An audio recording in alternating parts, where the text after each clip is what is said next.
창세기 3장은 성경 전체로 볼 때 상당히 중요한 장입니다. 창세기 3장 안에는 많은 내용들, 특별히 모세 공동체가 존재하면서 그 모세 공동체의 질문, 그뿐만 아니라 신약 교회의 질문 또한 존재하게 됩니다. 죄의 근원은 무엇입니까? 그러니까 모세 공동체나 신약의 교회 공동체의 성도들이 질문하게 되는 죄의 근원은 무엇입니까? 라는 것과 죄로부터의 구원의 길은 어떻게 이루어졌습니까? 라는 그 질문의 근원이 창세기 3장에 존재하게 됩니다. 먼저는 뱀의 유혹이죠. 뱀의 유혹, 사탄의 그 유혹.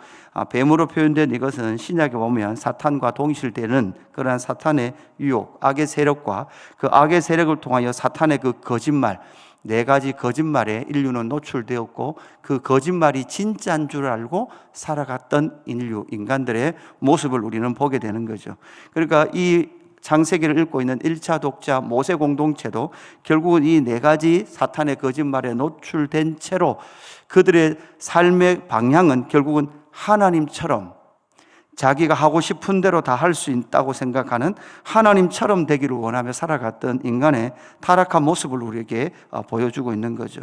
그러면서 하나님과의 관계의 단절을 우리에게 말씀해 주고 있습니다. 그래서 이 선악과 사건, 그 선악과 사건을 통하여 언약이 깨어지고 하나님과의 약속이 깨어짐으로 말미암아 그 관계의 단절의 결과가 어떻게 되었는가, 오늘 우리 말씀을 통해서 살펴보아야 합니다. 먼저는 무엇입니까? 하나님과의 관계의 단절이 이 땅의 모든 피조 세계의 관계 단절로 나타났다라는 것을 우리는 보게 됩니다.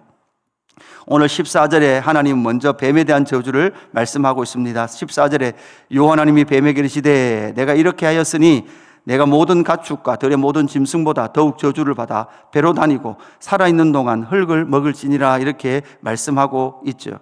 그뿐만 아니라 15절에 이 뱀에 대하여서, 또한 이 뱀의 실체인 사탄에 대하여서 하나님은 15절에 이렇게 말씀합니다. 내가 너로 여자와 원수가 되게 하고 내 후손도 여자의 후손과 원수가 되게 하리니 여자의 후손은 내 머리를 상하게 할 것이요 너는 그의 발꿈치를 상하게 할 것이니라 하시고 이렇게 말씀하고 있습니다. 뱀은 저주를 받아 배로 다닐 뿐만 아니라 머리가 밟히게 될 것이다, 깨어질 것이다 라고 말씀하는데 그 깨트리는 자가 누구냐? 여자의 후손이 될 것이다 라고 말씀하고 있는 거죠. 이 여자의 후손은 뒤편에 같이 한 번 더 살펴보게 될 겁니다. 그뿐만 아니라 이 여자는 어떤 고통 속에 있게 됩니까? 15절에 보니까 하와는, 여자는 또 여자에게 이르시되 내가 너를 내게 임신하는 고통을 크게 다하리니 내가 수고하고 자식을 낳을 것이며, 이렇게 말씀하고 있습니다. 그래서 여인의 출산은 죽음의 고통을 통과하여 고통을 통과하고 또 다른 생명이 이 땅 가운데 오르게 될 수밖에 없는 그러한 고통이 여자에게 찾아왔다라고 말하고 있습니다. 너는 남편을 원하고 남편은 너를 다스릴 것이니라, 이렇게 말하고 있죠. 이것은 부부의 관계의 깨어짐, 남편과 아내의 관계가 깨어짐의 상징으로 표현되어지고 있다라고 볼 수 있습니다. 17절에서 남자 아담에게 이렇게 말씀하고 있는 거죠. 평생 수고하여야 그 소산을 먹으리라, 이렇게 말씀하고 있습니다. 그래서 땀을 흘려야만 살 수 있는 이 세상의 구조가 되었다라고 말하고 있죠. 그래서 18절에는 아담의 범죄로 말미암아 땅까지도 저주를 받는 거죠. 18절, 땅이 내게 가시덤불과 엉겅퀴를 낼 것이라, 이렇게 말하고 있습니다. 내가 먹을 것은 밭의 채소인즉, 이렇게 말씀하시면서 흙이니 너는 흙으로 돌아가게 될 것이고 흙으로 돌아갈 때까지 너는 얼굴에 땀을 흘려야만 먹고 살 수 있다라고 그렇게 말씀하고 있는 거죠. 결국은 아담이 선악과 하나님과의 약속을 깨트림으로 말미암아 그 모든 관계의 단절, 그 관계의 깨트려짐이 나타났다라는 것을 우리에게 말씀해 주고 있는 겁니다.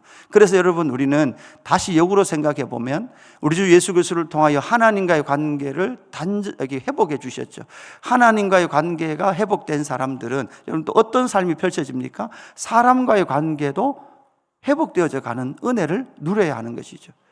그 하나님과의 관계가 회복된 사람들은 결국 그 사람과의 관계 속에서도 과연 무엇을 추구하고 무엇이 중요하며 무엇을 바라보며 살아가야 하는지가 선명해지게 되는 거죠. 하나님을 사랑하고 그 구원자 메시아 예수 그리스도를 사랑한다면 그 사랑이 결국은 이웃 사랑으로 흘러가게 되는데, 그렇게 흘러감에 있어서 내 안에 불편한 것, 내 안에 문제가 되는 것들을 성령 하나님으로부터 처리하며 살아가는 그것이 바로 복음의 영광의 삶이다라고 우리는 볼 수 있는 거죠.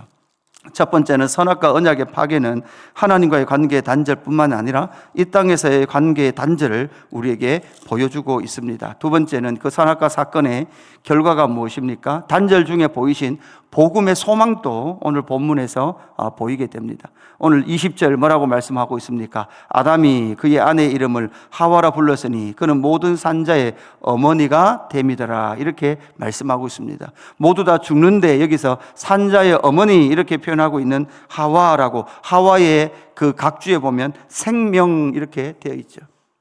그래서 하와라는 이 생명이라는 이 이름이 결국은 산자의 어머니가 되게 되고, 그 절망 속에서 그 죽음, 흙으로 돌아가는, 모든 인류가 흙으로 돌아가는 그 현실 속에서 이 하와를 향하여서 너는 하와다, 산자의 어머니다, 생명이다, 산자의 어머니가 될 것이다 라고 말씀한 이후에 산자의 어머니가 되게 하기 위해서 하나님께서 하신 일이 무엇입니까? 바로 21절이죠.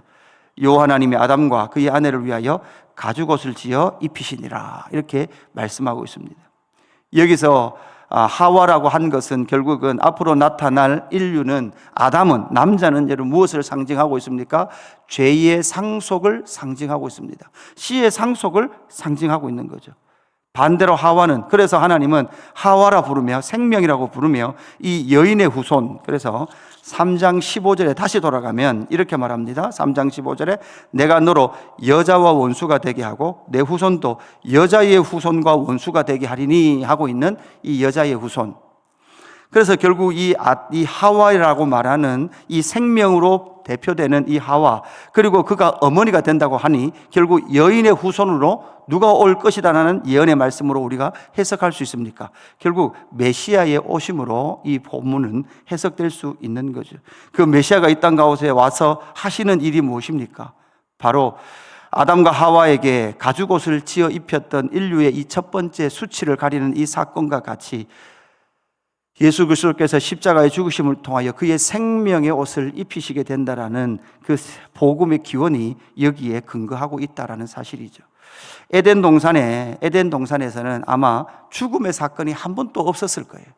죽음이라는 것을 전혀 알지 못하던 첫 번째 인류에게 하나님은 첫 죽음, 결국 가죽옷을 지어 입혔다라는 것은 가죽을 가진 짐승의 죽음을 통해서, 피 흘림을 통해서만 여러분 무엇이 가려집니까? 수치가 가려지고, 그 수치가 가려져야 하나님께로 나갈 수 있다라는 것을 우리에게 말씀해 주고 있는 겁니다. 결국 생명의 길은 가죽옷의 사건입니다. 결국 여러분 모세 공동체도 한번 생각해 보세요. 모세 공동체도 이제 앞으로 나와서 계속해서 짐승 제사를 드려야만 합니다. 계속 짐승 제사를 드리는 기원이 어딘가, 근원이 어딘가라는 것을 분명히 말씀해 주고 있습니다. 이 짐승 제사의 클라이막스는 결국 예수 그리스도의 오심과 예수 그리스도의 죽으심이 결국 우리의 모든 죄를 가려주시는 그 사건이 되므로 이 모든 것이 결국은 구원의 길이 될 것이다라고 말씀하고 있는 거죠. 피 흘림이 없은즉 죄 사함이 없다라고 말하는 이 복음의 영광이 우리 주 예수 그리스도를 통하여 완성되었다라고 히브리서 저자는 분명하게 선포하고 있는 거죠. 그래서 선악과 사건 이후 하나님은 단절된 속에서도 하나님께서 복음의 소망을 우리에게 보여주고 계시다라는 것을 이 본문에서 발견할 수 있습니다. 세 번째는 무엇입니까? 세 번째 22절부터 24절 가운데에서 보는 메시아를 통해 단절된 그 생명력의 영광의 회복을 우리에게 꿈꾸게 하고 소망을 가지게 한다라고 볼 수 있습니다. 22절부터 나오는 내용은 무엇입니까? 선악과를 먹은 이후에 이제는 하나님께서 생명나무의 열매를 먹지 못하도록 불로 지키며 그룹들과 부르도는 불칼로 그 생명나무를 지켰다라는 내용이 나타나게 되고, 에덴 동산에서 추방당하게 되는 아담과 하와의 모습을 우리에게 보여주고 있습니다. 우리는 질문을 던져야 합니다. 선악을 알게 하는 나무의 열매를 먹고 난 이후에 왜 하나님은 생명나무의 열매를 먹지 못하게 하셨을까? 그러니까 원래는 여러분 선악을 알게 하는 나무의 열매만 먹지 않으면 되는 거죠. 동산 중앙에 있는 두 나무, 하나는 생명나무, 하나는 선악나무. 그러니까 생명나무는 원래 먹을 수 있었습니다. 먹어야만 했습니다. 먹어야만 하나님처럼 죽지 않는 존재였습니다. 그렇게 하나님과 영생하며 하나님과 교제해야 될 아담이 결국 하나님처럼 된다라는 선악과 열매, 하나님께서 금하신 그 열매를 먹음으로 말미암아 죽음이 들어왔고, 죽음이 들어온 이후에는 여러분 생명나무의 열매는 더 이상 먹을 수 없는 거죠. 왜냐하면 죄 있는 상태에서 계속 사는 것은 저주라고 분명히 우리는 생각할 수 있어야 합니다. 죄된 상태에서 계속 사는 것은 이게 저주죠. 자주 말씀을 드립니다. 우리가 지금 늙어가는, 노화되고 있는 이 속도로 노화되는데, 예를 들어 1000년을 산다면 여러분 생각해 보십시오. 얼마나 여러분 끔찍할까요? 80이 돼서 요양원에 들어가서 900년을 요양원에서 보내야 된다고 생각을 하신다면 참으로 어려운 일이겠죠. 여기서 생명나무의 열매를 먹지 않도록 하신 그 이유, 결국은 이 생명나무는 성경 전체로 본다면 결국 무엇을 말씀해 주고 있습니까? 메시아가 이 땅 가운데 오셔서 저와 여러분에게 주신 것이, 여러분 22절 후반절에 보면 이렇게 말합니다. 그가 그의 손을 들어 생명나무의 열매도 따먹고 영생할까 하노라 하시고, 영생이라는 단어 여기 등장합니다. 이 영생이라는 단어를 이 땅에 오셔서 다루신 분이 누구십니까? 끊임없이 영생을 선포하신 분이 누구십니까? 예수님이셨거든요. 그 예수님을 통하여서 영생을 선포하시고, 그 영생은 예수 그리스도를 믿을 때 우리의 영혼은 이미 생명을 얻어 영생을 얻었을 뿐만 아니라, 이 생명나무는 여러분 어디에 있었습니까? 새하늘과 새 땅에 있었습니다.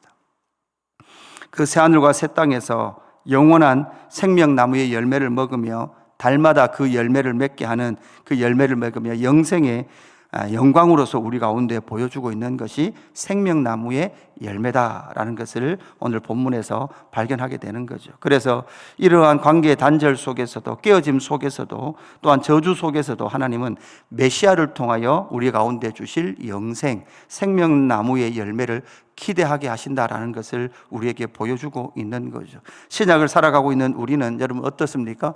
허물과 죄로 죽었던 우리의 영혼은 이미 예수 그리스도로 말미암아 생명을 소유한 줄로 믿습니다. 이미 영생을 얻었습니다. 그뿐만 아니라 예수를 믿어도 우리의 몸은 노화될 겁니다. 몸은 결국 죽음을 만나게 될 겁니다. 그러나 예수 그리스도를 믿는 믿음 안에 있는 자들은 이 육신조차도 영원한 생명 가운데에서 생명을 얻어 생명나무의 열매를 먹으며 하나님과 영원한 그 새하늘과 새 땅의 영광을 얻게 되는 것, 이것이 바로 신약을 살아가고 있는 성도의 믿음의 실제 내용인 줄로 믿습니다. 여러분 이것을 기억하시면서 오늘 창세기 3장의 마지막 부분, 창세기 3장을 다시 한번 여러분 찬찬히 묵상하시면서 이 창세기 3장 가운데 있는 이 땅의 제2의 근원, 그리고 구원의 길을 여신 하나님 아버지의 사랑, 이 사랑을 발견해가는 저와 여러분 되기를 주님의 이름으로 축복합니다. 하나님 아버지 은혜와 사랑을 감사합니다. 창세기 3장 안에 있는 하나님과의 관계의 단절, 하나님처럼 되기를 원했던 사탄의 거짓말에 속아 넘어갔던 아담의 범죄 이후 하나님과의 관계의 단절이 가져다주는 하나님 피폐한 이 땅의 삶을 또한 바라보게 됩니다. 모세도 던졌던 그 질문일 것이고 신약의 성도도 던질 그 질문들이었습니다. 그 질문 속에서 하나님은 그러한 절망 속에 하나님 소망을 보게 하시고 복음의 그림자를 보여주시며 복음의 실체이신 예수 그리스도의 영광을 우리 가운데 보여주신 줄로 믿습니다. 하나님 모세 공동체가 짐승 제사를 드려야만 했던 이유, 신약 교회 공동체가 우리 주 예수 그리스도의 십자가의 피 흘리심을 날마다 기억해야 될 그 이유가 무엇인지 오늘 3장에서 발견했사오니 하나님 우리 가운데 의의 옷을 입히시며 영원한 새하늘과 새 땅에 생명나무의 열매를 먹으며 하나님과 그리스도와 함께 영생할 그날을 사모하며 살아가는 저희의 삶이 될 수 있도록 역사하여 주옵소서. 감사함을 드리며 구주 예수 그리스도 이름으로 기도드리옵나이다.